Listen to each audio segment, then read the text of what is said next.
그러나 이렇게 천진에서 조작됨이 없는 이런 사람들은 움직이거나 고요하거나 항상 선정이어서 본래 그러한 이치를 선취했는데 어찌 수상문의 수고로운 방편을 빌리겠는가. 병이 없으면 약을 구하지 않는다. 이런 사람들은 수상문의 방편을 빌릴 필요가 없단 말이죠. 그냥 늘 선정이고 업장이 두텁지 않고 그냥 고요한 사람들이란 말이죠. 그런 사람들은 수상문의 수고로운 방편으로 따로 또 수행하고 뭐 알아차리고 뭐 하고 하는 게 굳이 필요가 없다. 병이 없으니까 약을 따로 구하지도 않는다. 그러니까 순탄하게 공부가 되어가는 사람도 있다는 거죠. 그런데 비록 먼저 깨달았다 하더라도 도노를 몰록했다 할지라도 번뇌가 두터운 사람이 있어요. 습기가, 업습이 무거운 사람이 있습니다. 과거에 상처도 많고 뭔가 막 죄의식도 많고 삶도 힘들고 아주 힘든 사람들도 있어요. 경계를 대하면 한 생각에 망정이 일어나고 경계를 대하면 막 또 확 끌려가는 거예요. 반연을 만나면 상대를 짓는 분별이 계속 일어나서 인연을 만나면 좋은 사람한테는 좋게 또 반응하고 싫은 사람한테는 막 화가 나고 짜증내고 막 소리도 치고 이렇게 대응한단 말이죠. 이런 게 그대로 일어난 이런 분별이 계속 일어나서 혼침과 산란에 떨어져서 어떨 때는 막 좋았다가 어떨 때는 막 나빴다가 옛날하고 똑같이 이렇게 떨어진 사람이 있단 말이죠. 그래서 이 공적영지의 본래 마음이 흐려지는 사람이 있으니 이는 수상문의 선정과 지혜를 빌려서 다스려야 함을 잊지 말고 혼침과 산란을 고루 다스려 무위에 들어가는 것이 마땅하다. 그러나 비록 대상에 따라 다스리는 공부를 빌려서 잠시 습기를 조복받지만 이미 마음의 본성이 본래 깨끗하고 번뇌가 본래 공함을 깨달았기 때문에 전문의 열등한 근기가 행하는 오염된 수행에는 떨어지지 않는다. 이렇게 일단 한번 깨달아야 된다 그래서 하는 거죠. 일단 한번 깨닫고 나면 그 이후에 사람들 근기에 따라 그 이후의 수행이 이 점차적으로 순일하게 천진하게 조작됨이 없이 이루어지는 사람도 있고, 그러나 이 여기서 말한 것처럼 막 계속해서 분별이 일어나고 계속해서, 그러니까 전에 그 말씀 드렸잖아요. 어떤 거사님이 공부하다 자기 성품을 딱 확인했다는 거예요. 깨달았다는. 너무 막 그냥 뭐 한의심이 나고 막 신나고 해서 보살님한테 막, 야 내가 깨달은 것 같다, 내가 깨달았다, 내가 야 이게 법이다, 이게 진짜다, 부처님 가르치면 이게 진짜다, 이걸 공부해야 된다 하면서 막 자랑을 했다는 거예요. 그 얘기 안 했으면 괜찮은데 그 얘기를 하고 났더니만, 그 얘기를 하고 나서도 그 전에 성격이 그대로 나오더래요. 화나면 꽥 화도 내고 소리도 지르고 똑같다는 거죠. 보살님이 보기에는 저 남편 저놈은 저거 깨달았다는 놈이 뭐 저리 똑같나 싶은 게 막 화딱지가 나는 거죠. 그러니까 그 보살님이 이 거사님을 보고, 야 네가 그게 깨달음이면 나는 불교 안 한다, 나 깨달음 그 공부 안 한다, 니까지 뭘 깨달았냐 하면서 오히려 불교를 욕되게 하는 거더라는 얘기예요. 그럼 내가 큰 실수했다, 정말 내가 그 얘기는 하지 말았어야 되는데 큰 실수했다. 이 거사님처럼 계속해서 분별이 일어나고 상대 짓는 마음이 자꾸 일어나고 업습에 끌려가는 게 대부분이죠. 사실은 대부분이죠. 대부분 사람들은 다 그렇죠. 그러니까 이런 사람들은 뭐랄까, 노력 아닌 노력, 전문의 수상문의 정해를 어느 정도 닦는 노력도 필요하다. 물론 이것도 이제 이 근기에 따라서 조금 다를 수는 있겠으나, 그러니까 그런 면에서는 이제 좀 좌선을 좀 한다든지, 뭐 유의 조작하는 좌선은 아니더라도 잠시 앉아서 그냥 묵묵히 그냥 비추어 보는, 그냥 있어주는, 그냥 있는, 아무런 생각과 만상과 함께하지 않고 그냥 이렇게 있는, 우리가 막 묵조선이라고 할 만한 그런 것을 그냥 이렇게 한번 있어주는 게 좋죠. 그러니까 쉽게 말해서 뭐 이렇게 딱 정하는 것도 또 이제 오해를 낳을 수는 있지만, 그러니까 굳이 방편으로 말해본다면 도노하기 이전, 깨닫기 이전에는 가나선 내지는 조사선, 법문을 들으면서 꽉 막혀 있다가 그야말로 의단동로가 되어서 화두가 딱 들려있는 상태에서 꽉 막히는 공부를 해야 되는 것인데, 물로 깨닫고 나면은 그러고 나서도 이제 화두, 더 어려운 화두, 뚫리지 않는 화두를 자꾸 줘가지고 또 막혀있게 하는 걸 통해서 공부 삼아서 이렇게 하는 어떤 가나선의 방법도 있고, 그러나 이제 그 이후의 공부에서는 오히려 이제 가나선의 방식보다도 약간 유의 조작의 방식이잖아요. 가나선의 방식이 자꾸 인위적으로 막히게 만들고, 이러는 그냥 이렇게 그냥 있는, 그냥 존재하는 약간 묵조선의 방식 같은 그냥 가만히 비춰보는 노력함 없는 그냥 아무것도 하지 않는 일체 그 어떤 것도 하지 않는 그냥 있는 이런 어떤 좌선 이런 것들도 좀 도움이 될 수 있겠죠. 그래서 이런 식의 어떤 그 전문의 수행, 그 수상문의 정해를 어느 정도는 닦아야 한다. 그러나 수상문의 정해를 닦는다 할지라도 그게 옛날에 깨닫기 전에 열등한근기의 그 점수, 오염된 수행 그런 건 아니다 이 소리예요. 그건 완전히 이게 방편인 줄 알고 행하는 거기 때문에 그 오염된 수행에 떨어지지는 않는다. 여기서 오염된 수행이라는 말을 썼어요. 즉 깨닫기 전에 내가 열심히 수행해서 깨닫겠지. 이 수행을 통해 깨닫는다. 열심히 갈고 닦다 보면 깨달아지겠지. 그게 바로 오염된 수행이에요. 근데 그런 오염된 수행에는 더 이상 떨어지지 않는다고 얘기했어요. 29번 깨닫기 전의 수행은 참된 수행이 아니다.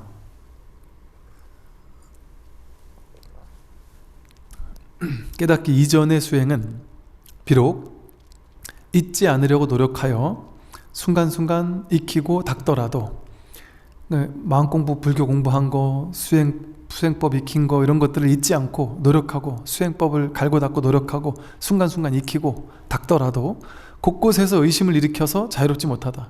깨닫기 전에는 의심이 일어나지 않을 수가 없죠. 그러니까 자유롭지 못하죠. 마치 가슴에 무언가 걸려있는 것 같아서 언제나 매 순간 불안한 모습을 떨치지 못한다. 내가 누군지를 모르니까 불안할 수밖에 없죠. 언제 내가 늙을지 병들을지 죽을지 모르고 누가 나를 공격할지 모르고 코로나가 나와 세상을 엄습할지 모르고 내가 또 걸릴지 모르고 이게 코로나도 괴로움도 이 세상도 나도 너도 전부 다 그냥 하나의 마음뿐이라는 사실을 모르니까 이 사실에 깨어나지 못하니까 늘 둘로 쪼개지는 거예요. 나가 있고 세상이 있어요. 태어남이 있고 죽음이 있고.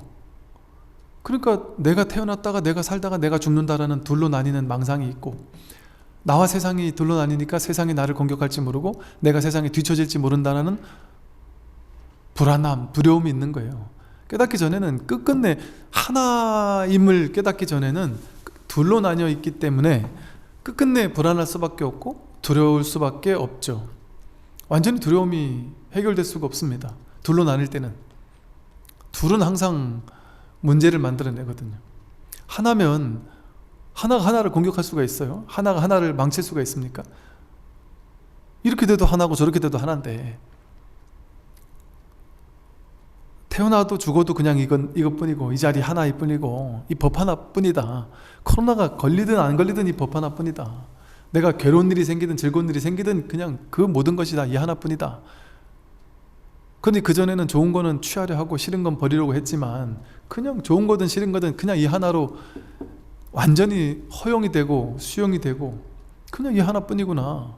좋을 것도 없고 나쁠 것도 없구나 하니까 완전히 자유로워진단 말이죠. 그러나 그전에는 매 순간 불안한 것, 두려운 것을 떨칠 수 없습니다. 결코 깨닫기 전에는 두려움과 불안함을 떨칠 수 없다. 그러다가 오랜 세월이 지나서 대상에 따라 다스리는 공부가 익으면 몸과 마음과 객관의 대상이 편안해진 것 같을 것이다. 그러나 비록 편안해진 것 같으나 의심의 뿌리가 끊어지지 않은 것이 마치 돌로 풀을 눌러 놓은 것 같아서 여전히 생사의 세계에서 자유롭지 못하다. 그러므로 깨닫기 전에 닦는 것은 참다운 닦음이 아니라고 하는 것이다. 여기서는 아까 말한 요 앞전에서 말한 전문의 열등한 근기가 행하던 오염된 수행을 좀 자세히 설명한 거예요. 깨닫기 이전에 수행하는 것, 이게 이제 여기서 말한 29번에서 말한 깨닫기 이전의 수행은 이와 같다. 이 말은 무슨 소리냐면 우리가 잘 들어야 되는 말이에요. 이게 제 말이 아니라 진도 스님의 말이죠. 깨닫기 전에 도노 견성하기 이전에 수행을 하는 거는 이런 결과밖에 없다 해봐야. 깨닫기 전에 수행을 해서 우리가 지금 뭐 불교가 전부 다 이거 하고 있잖아요. 깨닫기 전에 수행하고 있잖아요. 깨닫기 전에 수행해서 깨닫겠다 하면서 연불하고 독경하고 좌선하고 윗바사나 하고 무슨 수행 하면서 이 수행을 통해 깨닫겠지 하는 마음으로, 수행을 통해 깨닫는 게 아니라 깨달아야 수행이 시작되는 거예요. 그러니까 깨닫기 전에는 그걸 수행이라고 하지 않아요. 그냥 꽉 막혀 있는 거지. 모르는 거지. 모르는데 그냥 막혀 있다가 딱 뚫리는 거지. 그러니까 그래서 수행하다 깨닫는 사람은 거의 희박하죠. 거의 없다시피 하죠. 왜 그럴까요? 그동안 왜 수행하다 깨닫는 사람이 없었을까요? 수행해서 깨달을 수는 없으니까. 수행해서 깨달은 사람은 모두 다 수행해서 깨달은 게 아니라 수행을 하다가 수행이 포기가 되면서 깨달아지는 경우가 있을 수 있죠. 그러니까 오랜 세월 동안 깨달음이 없었고 도가 없었고 법이 없었고 진리를 깨달은 사람이 없었다 보니까 부처님 당시에 엄청 많은 사람들이 깨달았잖아요. 선사 스님들 당시에 무수히 많은 사람이 깨달았잖아요. 수행해서 깨달았냐? 아닙니다. 법문 듣고 깨달은 거예요. 그냥. 즉 그래서 불교에서는 스승의 법문이 제일 중요한 거예요. 제일 중요한 거. 그래서 깨닫게 해줄 만한 스승이 있느냐 없느냐가 가장 중요한 거예요. 그 법문을 들을 수 있느냐 없느냐가 제일 중요한 거예요. 왜냐하면 내가 발버둥 치다 깨닫는다? 그런 일은 없습니다. 있다 해도 희박하고. 그러니까 그런 시대에, 깨달은 도인이 없는 시대에 어떻게 깨달을 수가 있겠어요? 근데 그 깨달음이 없는 시대가 1000년 넘게 이어왔으니 얼마나 깨달음은 없고, 깨달음이 없으니까 뭐만 있겠어요? 여기서 말하는 깨달음 이전의 수행법, 교학 이런 것만 막 치성한 겁니다. 부파불교가 그랬잖아요. 또 선사들이 다 떠나간 이후 시대, 지금까지 근 1000년 동안의 세월이, 역사가 그래 왔습니다.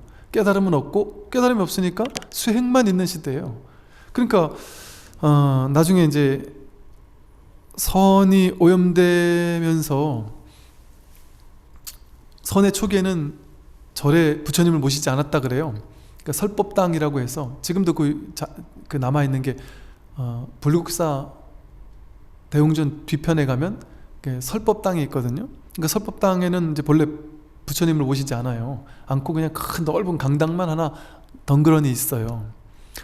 그러니까 부처님을 모시지 않는 것은, 그 선의 초기에는 주지 스님이 그냥 부처님 대행이었어요. 그러니까 부처님이라고 봤던 거죠. 그러니까 부처님같이 법이 없는 사람은 주지로 세우질 않았던 거예요.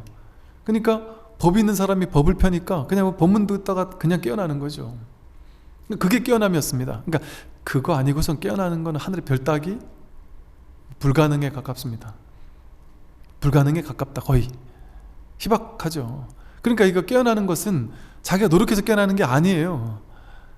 그러니까 바른 안목을 갖춘 스승 밑에 있다가 그냥 깨닫는 거지. 그냥 그 얘기 듣다가 그냥 법문 듣다가 깨닫는 거지. 그래서 이거는 인위적인 노력을 하는 게 아니에요. 그러니까 이게 어찌 보면 시절 인연이기도 하죠. 왜냐하면 이 세상에 이 수많은 스승들 가운데 도대체 누굴 스승으로 볼 것이냐, 그 안목을 갖추는 것도 사실은 쉽지가 않죠. 지금 보다 보면 말 그대로 사입이 비슷한데 아닌, 한 끗 차이로 아닌 그런 스승들이 얼마나 많겠어요. 그 한 끗 차이면 그나마 괜찮은데 10끗 20끗 차이가 나는데도 몰라요. 결코 몰라요. 그래서 저도 제일 당황스러운 게, 이러한 스승들이 있는데 누가 진짜냐, 스님은 진짜냐, 아니면 어느 거는 그러냐 저러냐, 믿음이 없는데 그 답을 내달라. 그 답을 내주면 제가 그 사람에게 답이 되겠습니까? 그 사람의 안목을 갖춰서 내가 이거는 믿을만 하구나 하고 딱 믿었을 때 이 공부가 될까 말까인데, 본인은 마음이 딴 데 가 있으면서 좀 쉽게 방법을 가르쳐줘서 요 방법대로만 따라오면 된다 하고 하는 그런 게 더 쉽다고 마음이 가 있는데, 그건 잘못됐다 하면은 저를 욕하지 않겠어요? 그러니까 그런데 답을 할 수가 없어요. 그럼 저보고 저 사람은 잘못됐다고 욕하고 그렇게 하라는 얘기가 아니에요? 그러니까 그런 질문을 할 때가 제일 당황스럽더라고요. 다만 비판할 부분은 뭐냐 하면, 바른 법을 알려줘도 이제는 그 전에 있던 내가 법상으로 취해놨던 불교, 법상으로 취해놨던 깨달음, 이게 깨달음이고 이게 수행이고 이렇게 해야만 깨달아 하는 그거를 끝끝내 쥐고 있는 사람은 아무리 법을 들려줘도 결코 깨달을 수 없습니다. 자기 스스로 막고 있으니까. 그래서 제가 제일 중요하다고 항상 느끼는 게 마음을 열고 있어야 돼요. 내가 안다라는 그런 상을 취하고 있으면 법을 깨닫기가 쉽지가 않다. 그러니 우리가 그동안 불교에서 해오던 수많은 수행법, 이게 자칫 잘못 들으면 이게 그동안 많은 사람이 하던 수행법을 폄하하는 것 같이 느낄까봐, 폄하하는 거 뭐 비슷하기도 한데 느낄까봐 참 말하기 애매하긴 한데, 그거는 우리 이제 시대가 그랬으니 어쩔 수 없는 것이라고 치고 이제부터 제대로 마음을 열고 제대로 공부를 해야 되는 것이죠. 그런데 그래도 난 여전히 이것만이 옳다고 생각한다. 그러면서 그 공부를 하는 사람들은 이와 같단 말이에요. 이와 같다. 진울 스님이 하신 말씀이에요. 깨닫기 전의 수행은 비록 잊지 않고, 마음 공부한 거 잊지 않고 노력하고 순간순간 익히고 닦더라도 곳곳에서 의심을 일으켜서 자유롭지 못해요. 불교학 교수, 세계적인 불교학 석학 최고의 불교학 논문을 많이 쓴 교수님은 자유롭겠어요? 의심이 없겠습니까? 이거는 깨닫기 전에는 자유로울 수 없어요. 의심이 없을 수가 없어요. 가슴에 뭔가가 걸려있는 것 같아서 아무리 막 어마어마한 불교 논문을 막 수백 편을 썼어도 이게 가슴에 걸려있는 것 같아서 안 내려가는 거는 분명히 있다. 또 언제나 매 순간 불안한 모습을 떨치지 못해요. 불안하고 두렵습니다. 내가 누군지 모르니까 불안하고 두려울 수밖에 없어요. 그러다가 오랜 세월이 지나서 대상에 따라 다스리는 공부, 막 열심히 기도하고 수행하고 명상하고 하는 사람들 있잖아요. 그러면 대상을 따라 다스리는 공부가 익어가면 몸과 마음과 객관의 대상이 좀 편안해진 것 같은 느낌이 들 것이다. 그러나 비록 편안해진 것 같으나 의심의 뿌리가 끊어지지 않는 것은 돌로 풀을 눌러놓은 것 같아서 여전히 생사세계에서 자유롭지 못하다. 생사에 걸려요. 죽음 앞에서 두렵고 불안하고. 그렇기 때문에 깨닫기 전에 닦는 것은 참다운 닦음이 아니라고 하는 것이다. 깨닫기 전에 닦는 것은 참다운 닦음이 아닙니다. 이래서 그래서 깨닫기 전에 닦는 것은 시간 낭비죠. 시간 낭비. 이렇게 말하기도 이게 단정지어 말할 수는 없어요. 왜냐하면 단정지어 말할 수는 없는 것은 또 그 나름의 그 공덕이 있으니까 또 그 나름의 이제 고요해지는 게 있죠. 또 마음이 좀 고요해지고 좀 편안해지고 네, 업장들이 좀 닦여지고, 물론 이런 게 있어요. 깨닫기 전에 10년, 20년, 30년 기도도 많이 하고 연불도 많이 하고 독경도 하고 해서 마음이 많이 고요해진 사람들, 그런 사람들은 이제 쉽게 말해 업장이 좀 많이 닦인 사람들, 그래서 집착도 크게 없고 이렇게 점수적으로 닦아도 어느 정도 닦이거든요. 그러니까 그 바탕 위에서 이제 뭘로 깨달았다, 그러면 이제 그 이후에 점수가 훨씬 수월해지겠죠. 그러니까 그런 정도의 공덕은 분명히 있다고 보여져요. 왜냐하면 스님들 공부하는 분들도 많이 뵈면 오랫동안 정말 순수하게 진짜 공부밖에 모르고 그냥 순수하고 막 그냥 진짜 공부밖에 모르는, 그냥 이 공부 외에는 아무 관심이 없는 그런 스님들이 분명히 계시거든요. 그러니까 그런 스님들은 깨닫지 못했더라도 그냥 진지한 마음으로 순수한 마음으로 연불을 하고 기도하고 자선하고 공부를 하시기 때문에 진짜로 그만큼 많이 가벼워져 계시는 거죠. 자기 성품을 확인을 못했다 뿐이지 많이 가벼워 계시는 분들이 계신 것 같아요. 그런데 그런 분들이 마음까지 열려 있으면, 내가 공부한 걸 딱 취해가지고 내가 아르마리로 취해가지고 이게 공부야 라고 딱 붙잡고 있지만 않는다면, 그런 분들이 바른 안목을 갖춘 법을 만나면 바로바로 어떤 성품을 확인할 수 있겠죠. 뭐 좀 여담입니다만, 제가 이런 분들이 분명히 많이 계시구나라고 느꼈던 점이 뭐냐면, 이렇게 우리가 알 법한 이렇게 유명한 이제 어른 스님들, 되게 유명한 어른 스님들, 이제 직간접적으로 이제 그런 스님들께서 뭐 어떤 신도님들을 통해서 혹은 어떤 스님을 통해서 뭐 이런저런 얘기들을 하셨다라는 얘기를 가만히 들어보면, 야, 저렇게까지 공부 많이 하신, 우리가 겉으로 봤을 땐 정말 유명하고 훌륭하고 정말 다 아실 것 같은 저런 훌륭한 스님인데, 저런 분들이 여전히 이렇게 젊은 스님들의 법문도 듣고, 야, 저 스님은 참 이렇게 공부를 올바로 하는구나라는 걸 보면서 당신도 이렇게 탁마를 하시고 그런다면서 신도님들한테도 가서 좀 들으라고 하고 막 쉽게 말해서 이런 얘기를 한다는 얘기를 들었는데 이렇게 공부가 많이 돼 있다고 느껴서 우리는 크게 공부 안 하실 것 같은 분들이 계시잖아요. 그런데 그런 스님들의 이야기를 들어보면 그렇지 않은 거죠. 이분들은 아무리 겉으로 봤을 땐 공부 많이 하신 스님이라고 하지만 끊임없이 법문을 듣고 찾는 거예요. 법을 찾는 거예요. 그래서 이게 그런 분들은 이렇게 내 안에 어떤 법상을 취해가지고 이걸 누가 틀렸다고만 해봐 하는 마음으로 공부하는 게 아니라 마음을 열고 어떤 사람에게도 어떤 누구에게라도 법을 들을 자세가 되어 있는 스님들이 계시더라는 거죠. 그게 또 이 불교의 이제 힘이겠고, 그래서 실제 그런 분들은 보면요, 그런 어른 스님들은 보면 아예 대화를 나눠보면요, 아예 머릿속에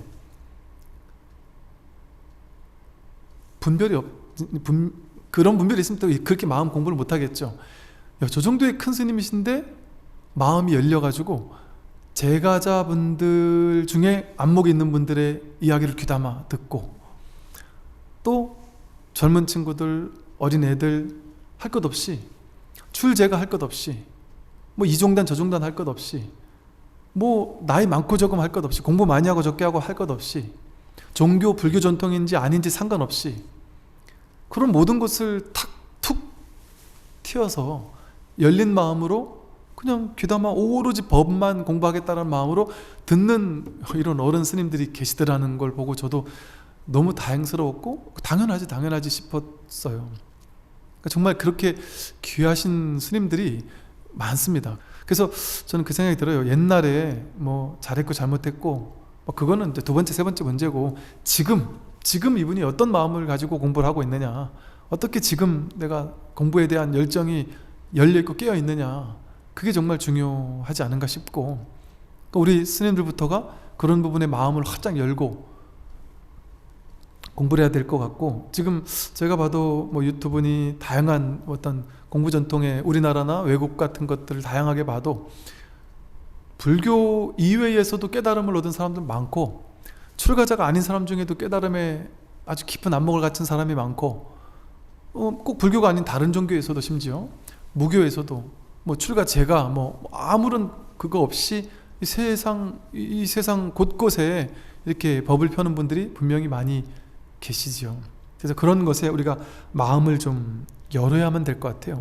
제가 신도님들은 오히려 마음을 많이 열어요. 근데 스님들이 이제 그런 것에 마음을 좀 열고 좀 더 이렇게 깨어 있어야 되죠. 그렇지 않으면 이제는 뭐 살 수 없습니다. 이제는 스님들이, 이제 제 스님들한테 하는 소리예요. 스님들이 이제는 옛날 같은 방식으로 뭐 그냥 뭐 축원해준다, 이름 불러준다, 뭐 기도해준다, 뭐 해가지고 절에서 쉽게 말해서 살아남을 수가 없다라는 생각들을 스님들끼리 많이 하시죠. 이제는 이 깨달음밖에 없구나, 내가 이 공부 안 하면 이제는 신도님들보다 오히려 내가 더 뒤처지겠구나, 옛날같이 신도님들한테, 스님한테 찾아가서 축원해 주세요 하고 막 그것만 하면 다 끝나는 시대는 이제는 갔단 말이에요. 지금 젊은 친구들 20, 30대들은 왜 내 이름 몇 번 불러주는 데 가서 돈을 내야 돼? 이런 식으로 얘기를 한다니까요. 저한테 그러더라고요. 10대 20대 친구들은 그래요. 엄마가 절에 가서 기도를 올렸다고 그래서 자랑스럽게 얘기하면 자식들이 엄마한테 그런데요, 그거 뭐 해주는 건데? 스님이 기도해주지, 기도해주면 뭐 하는데, 기도해주고 독경도 해주고 그러고서 이름도 불러주고 한다, 그걸 왜 하는 거지? 스님이 뭐 독경하고 나서 이름 불러주면은 그게 뭐 달라지는 게 있어? 이름 불러주는데 왜 돈을 갖다 내야 돼? 이게 이제 어떻게 생각하면 우리가 봤을 때 신심이 없다 이렇게 볼 수도 있겠지만, 그냥 냉정하게 보면 영 틀린 말은 또 아닐 수 있거든요. 근데 이제 지금의 젊은 친구들은 그런단 말이죠. 그렇지만 또 그 친구들이 뭐랄까, 우리가 영성이라고 할까요? 종교성? 그런 것은 되게 깨어있는 친구들이 많습니다. 아주 뭔가 모르게 이렇게 이게 진짜인지 아닌지에 대해서 되게 관심이 많아요. 이게 막 약간 좀 삿된 건지 아닌지 이런 거에 대해서는 아주 칼같이 아는 친구들이 많아서, 정말 정법이고 정말 이게 옳은 것이고 이러면 정말 매진하는 이런 친구들이 요즘에 상당히 또 많습니다. 젊은 친구들 중에도. 그러니 더욱더 우리 불자들이, 또 우리 스님들이 더욱더 마음을 열고 우리가 먼저 이렇게 빨리 공부해서 이 전문 공부인들 아니에요. 우리가 먼저 깨어나지 않으면 이제는 이제 제가 신도님들에게 따라잡히고 젊은 친구들에게 따라잡힌다니까요. 그러니까 옛날에 어떤 스님이 그런 얘기를 한 적이 있어요. 저한테 야, 우리가 머리가 깎고 승복 입어서 그렇지 그냥 세속에 있는 명상 전문가들하고 이거 머리 깎은 거 없이 승복 입은 거 없이 그냥 사람 대 사람으로 그냥 붙으면 이기겠냐 뭐 이런 식의 얘기를 어떤 스님이 한 적이 있는데 이제는 진짜 그런 시대예요. 지금 이제 인터넷이니 유튜브니 이런 것 때문에 더욱더 그런 시대가 빨라지고 있죠.